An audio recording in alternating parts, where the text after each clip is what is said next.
Hello दोस्तों, आज है 6 जुलाई और 6 जुलाई के करंट अफेयर के जो भी इम्पोर्टेंट क्वेश्चन बनते हैं आज हम उनके बारे में डिस्कस करने वाले हैं।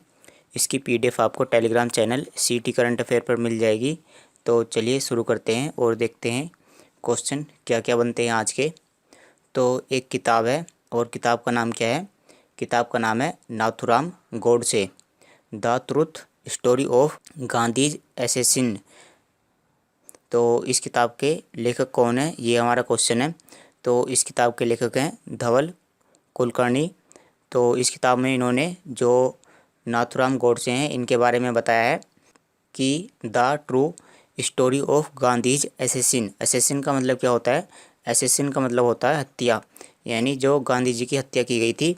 तो इसके बारे में ही इस किताब में बताया गया है। मैं आपको एक कहानी सी बताता हूँ।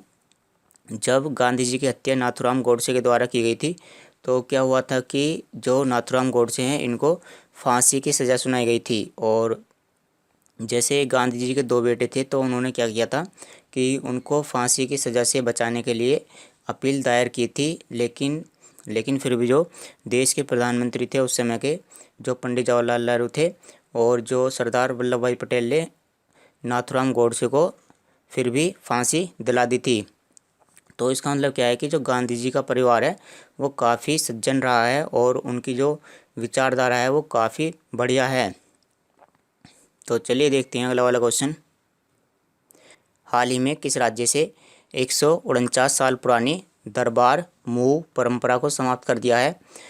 तो 149 साल पुरानी परंपरा है और परंपरा का नाम क्या है? दरबार मूव परंपरा। तो इसको किस राज्य से समाप्त कर दिया है? तो इसको जम्मू और कश्मीर राज्य से समाप्त कर दिया है। तो आप जानते ही होगी कि जम्मू और कश्मीर क्या बन गया है? जम्मू और कश्मीर अब केंद्र शासित प्रदेश बन गया है। इस पर अब डायरेक्ट ही केंद्र सरकार का शासन चलता है। तो इसमें हम क्या समझ लेते हैं, इसमें हम दरबार मूव परंपरा के बारे में समझ लेते हैं कि ये क्या होती है, इसमें क्या किया जाता है। आप यहाँ पर मैप में देखिए ये है कश्मीर और ये है जम्मू। तो इससे पहले मैं आपको दिखा देता हूँ। जैसे जम्मू और कश्मीर एक केंद्र शासित प्रदेश है और इसकी दो राजधानियाँ हैं। एक तो इसकी ग्रीष्मकालीन राजधानी है श्रीनगर और एक इसकी शीतकालीन राजधानी है जम्मू। तो होता क्या है कि जो काम करने वाले, जो वहाँ के जितने भी वहाँ के कर्मचारी हैं वो क्या करते हैं कि वर्ष के 6 महीने तो वो श्रीनगर में कार्य करते हैं और वर्ष के 6 महीने वो जम्मू में कार्य करते हैं। तो इसी की वजह से क्या होता है कि इस तरह की जो फाइलें हैं वो एक स्थान से दूसरे स्थान पर ले जानी पड़ती हैं। तो इससे काफ़ी दिक्कतें आती होंगी। तो इसी की वजह से क्या है कि ये जो दरबार मूव परंपरा है इसको समाप्त कर दिया है। आप इस डायग्राम में भी देख सकते हो कि जम्मू और ये जो श्रीनगर है, श्रीनगर कहाँ पर है? श्रीनगर ऊपर की तरफ है। आप यहाँ पर देख सकते हो, यहाँ पर ये है श्रीनगर। तो फाइलों को यहाँ से यहाँ ले जाना पड़ता था, जिसकी वजह से इस परंपरा को समाप्त कर दिया है। जो जम्मू और कश्मीर के उपराज्यपाल हैं मनोज सिन्हा, इन्होंने इस परंपरा को समाप्त कर दिया है। और अगर हम जम्मू और कश्मीर की बात करें तो इसकी स्थापना कब हुई थी? इसकी स्थापना 31 अक्टूबर 2019 में हुई थी। 31 अक्टूबर 2019 में जम्मू और कश्मीर राज्य को जम्मू और कश्मीर केंद्र शासित प्रदेश बना दिया गया था। उसी के साथ साथ ये जो लद्दाख है इसको भी एक केंद्र शासित प्रदेश बनाया गया था 31 अक्टूबर 2019 को ही। तो चलिए अब हम अगला क्वेश्चन देखते हैं। आप इसके बारे में समझ गए होंगे कि इसमें होता क्या है। क्रिकेट के सभी प्रारूपों में सबसे ज़्यादा रन बनाने वाली महिला खिलाड़ी कौन बनी है? तो अगर हम क्रिकेट के प्रारूपों की बात करें तो इसके 3 प्रारूप होते हैं। T20 क्रिकेट यानी 20 ओवर का मैच होता है, और ODI क्रिकेट यानी वनडे इंटरनेशनल जो 50 ओवर का मैच होता है, और जो होता है तीसरा वाला टेस्ट मैच जो 5 दिन का मैच होता है। तो इन सभी में मिलाकर के सबसे ज़्यादा रन बनाने वाली कौन खिलाड़ी बन गई हैं विश्व में? तो इनका नाम है मिताली राज। इन्होंने जो है इंग्लैंड की पूर्व कप्तान चार्लेट एडवर्ड, तो इनका जो है रिकॉर्ड तोड़ दिया है। तो जो चार्लेट एडवर्ड हैं इन्होंने 10,273 रन इनके, तो इनके रनों को इन्होंने पार कर दिया है। और अगर हम विश्व में सबसे ज़्यादा रनों की बात करें तो अब पहले स्थान पर कौन बन गई हैं? मिताली राज। दूसरे स्थान पर कौन है? Charlotte Edward. और तीसरे स्थान पर कौन है? न्यूजीलैंड की सूजी बेट्स। तो आप इनका नाम याद कर सकते हैं, मिताली राज, जो वर्तमान में भारत की महिला क्रिकेट टीम की कप्तान भी हैं। किसने पुरुषों की 400 मीटर बांधा दौड़ में विश्व रिकॉर्ड बनाया है?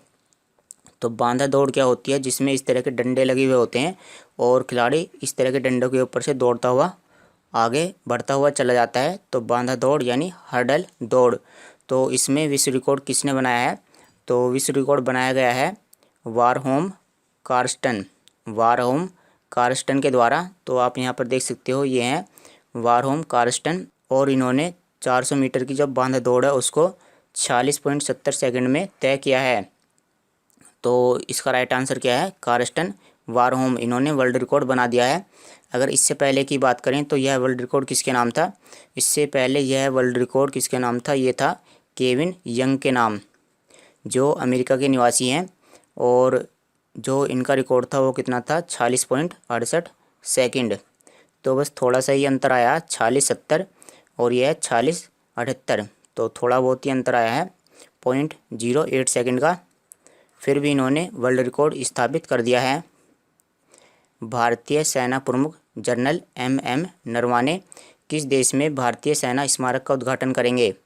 तो ये किस देश की विदेश यात्रा पर गए हुए हैं और ये वहाँ पर जाकर के भारतीय सेना स्मारक का उद्घाटन करने वाले हैं। तो ये इटली में जाकर के जो वहाँ पर भारतीय सेना स्मारक है उसका ये उद्घाटन करने वाले हैं भारतीय सेना के प्रमुख MM नरवाने। तो MM नरवाने ये जो भारतीय सेना के प्रमुख हैं ये यूनाइटेड किंगडम और इटली की यात्रा पर एक साथ ही जाएंगे।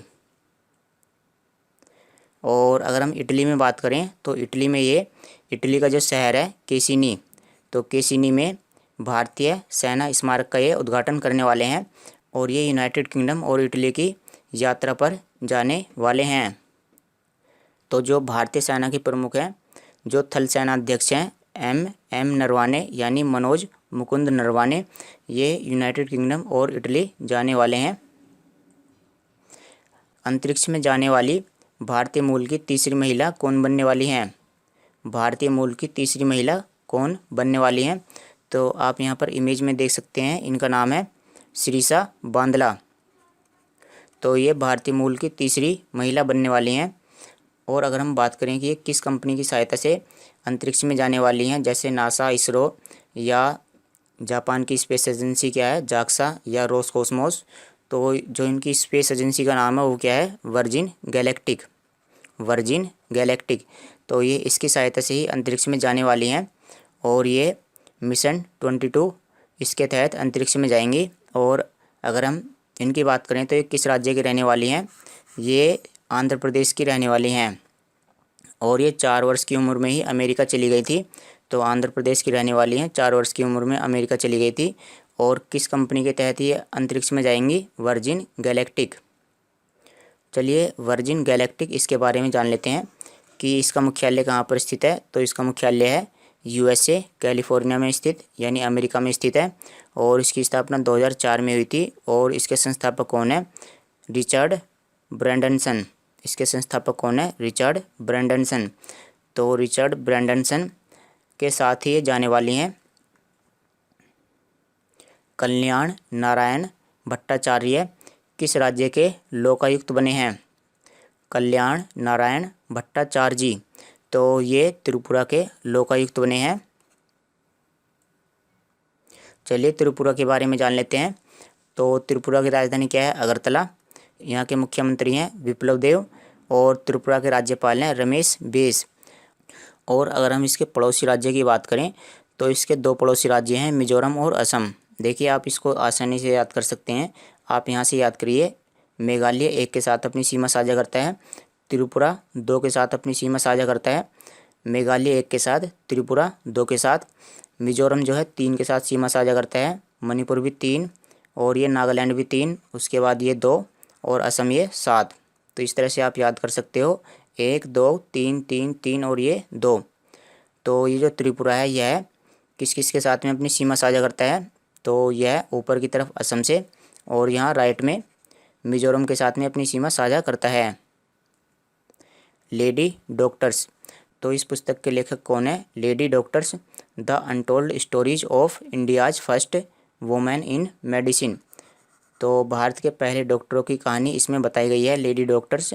और इसके लेखक कौन है? इसके लेखक हैं कविता राव। और इसमें किसकी कहानी बताई गई है? इसमें कहानी बताई गई है आनंदीबाई जोशी।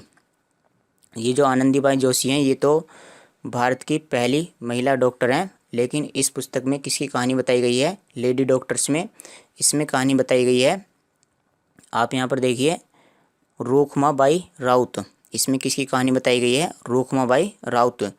तो रुखमाबाई राउत, इनके बारे में तो हम नहीं जानते हैं, इसलिए इस किताब में इनकी कहानी बताई गई है। और इसमें लिखा भी है द अनटोल्ड स्टोरी, यानी जिनके बारे में हम नहीं जानते हैं, हम केवल कुछ ही प्रमुख व्यक्तियों के बारे में जानते हैं। तो हम आनंदीबाई जोशी के बारे में जानते हैं, जो भारत की पहली महिला डॉक्टर हैं।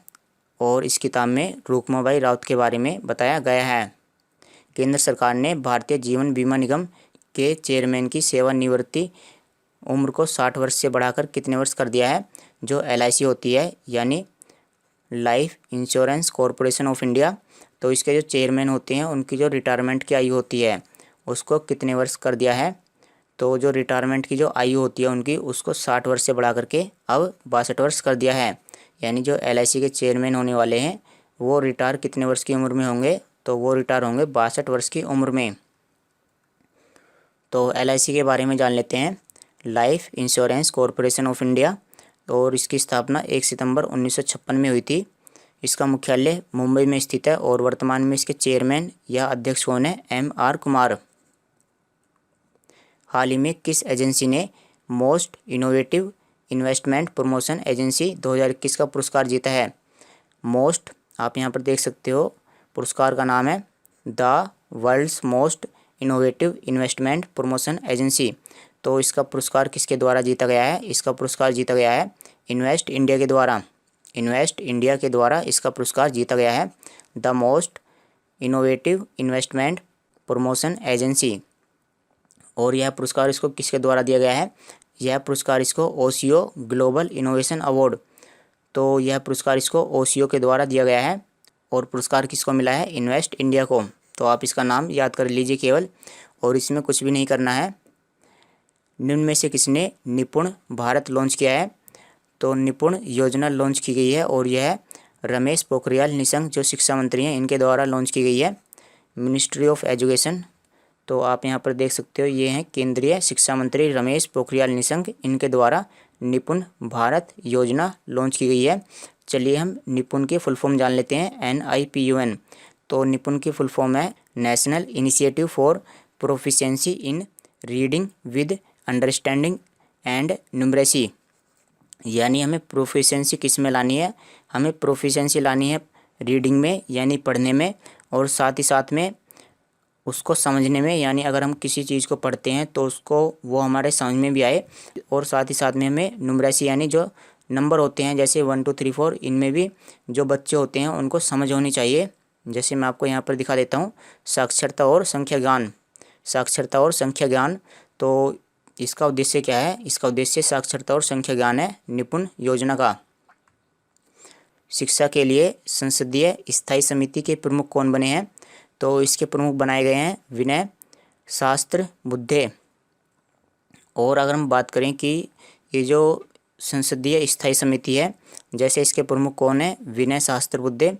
देखिए, केंद्र सरकार के द्वारा एक समिति बनाई गई है, और जिसका उद्देश्य क्या है? जिसका उद्देश्य है कि जो ऑनलाइन क्लासेस हैं वो जारी रह सकें। और ऑनलाइन क्लासेस जो हैं इस बार वो सैटेलाइट की सहायता से होने वाली हैं, यानी इस बार जो इसरो है वो इसमें मदद करने वाला है। इसरो यानी इंडियन स्पेस रिसर्च ऑर्गेनाइजेशन, क्योंकि जो सैटेलाइट हैं वो तो इसरो ही लॉन्च करता है, तो इसमें इस बार मदद कौन करने वाला है? इसमें इस बार इसरो मदद करने वाला है।